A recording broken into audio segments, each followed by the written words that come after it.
Welcome to Trey's Corner. Today we'll be talking about this machine, the Heidelberg windmill. This machine was made in 1950, and we use it in the job shop, and has been used in the job shop since about 1950. This machine has been moved once, and this is where it has been since about 1970.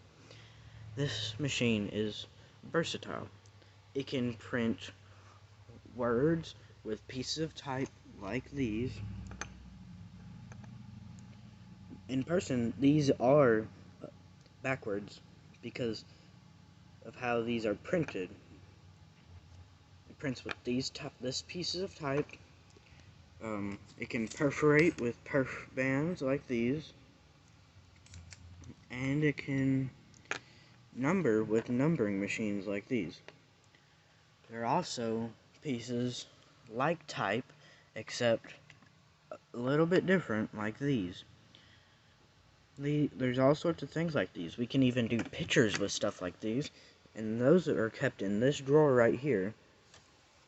So we have pictures of people and like company logos. And you see in all these other drawers there are pieces of type used to print words, numbers, and stuff like that. This machine, we perforate things and number things, and we do tags on this machine. Those tags look like this. They can be other colors and have different words on them, but this is the most common type. And to do all of these things that this machine does, it starts over here on the stone. On the stone, there's a bunch of junk.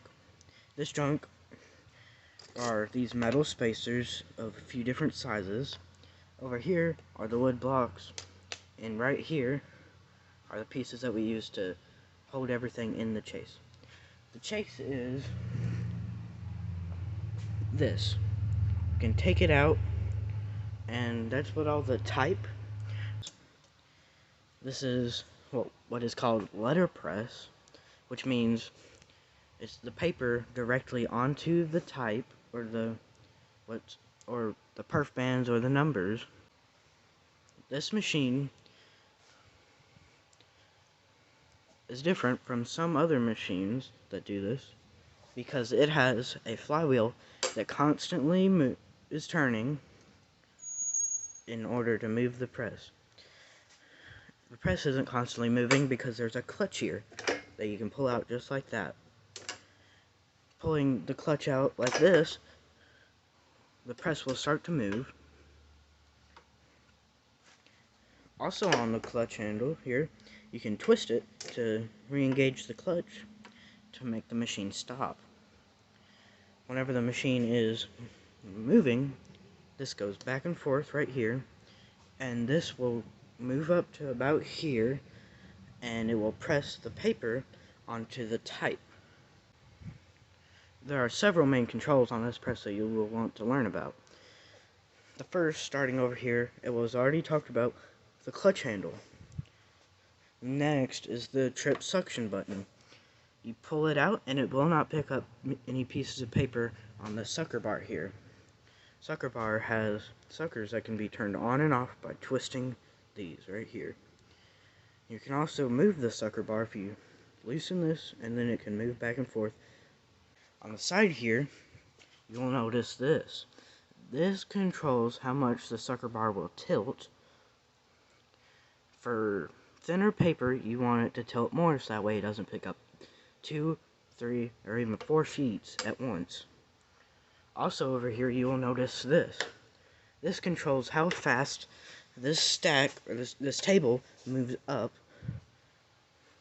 This is a very important control because if it is up too high or too low, it will not feed correctly. Here is what controls the stack. So if you have to push down this lever and push this forward, and the stack will go down. But if you pull it back, it will go up. This is the delivery table, where the paper that just got printed will go here and stack up. You may notice these on both sides. These are called standards. These keep the paper in order, in an orderly fashion, while it is on the table here. Now this, you may notice, this also stops the press. You just have to turn it up like this.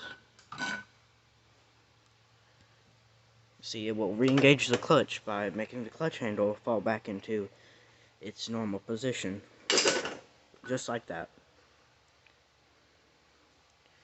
Now this right here is what turns impression on and off. Impression is the amount of force that is used to press the type onto the paper.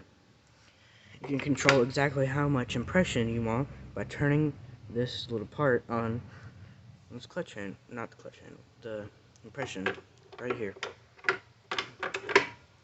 If there's not a piece of paper feeding, and it's on the gripper bars right here, if it prints on the top sheet, you have to clean that so that way the next sheet will not have ink on the back of it. This is called the top sheet because this is what gets printed on, or this is the backing to what gets printed on. Now, and you may notice that the flywheel is not moving. In order to start the flywheel, you have to come back here and press this button on the top. It starts the motor, and how you turn it off is also by pressing the bottom button that says stop on it.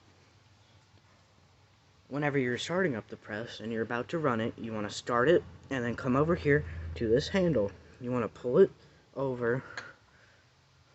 What this does is it pumps oil into all the internal parts to make them not get damaged from wear and tear.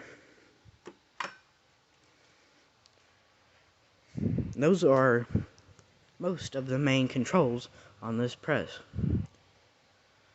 Now, I would like to show you some of the things I've made using type, perforating bands, and numbering machines on this press. These right here are two different things I've made with this machine. You see on this one, has numbers. This one also has numbers. And this was a piece that I found over there in the shelves, where all the other type is stored. Now this is type, but this is also perforated, so you can tear it off. I can't really do it one-handed. Well, you can tear it off and it'll be somewhat like this. And I thank you for spending your time here at Trey's Corner, and I will see you tomorrow with another episode of Trey's Corner.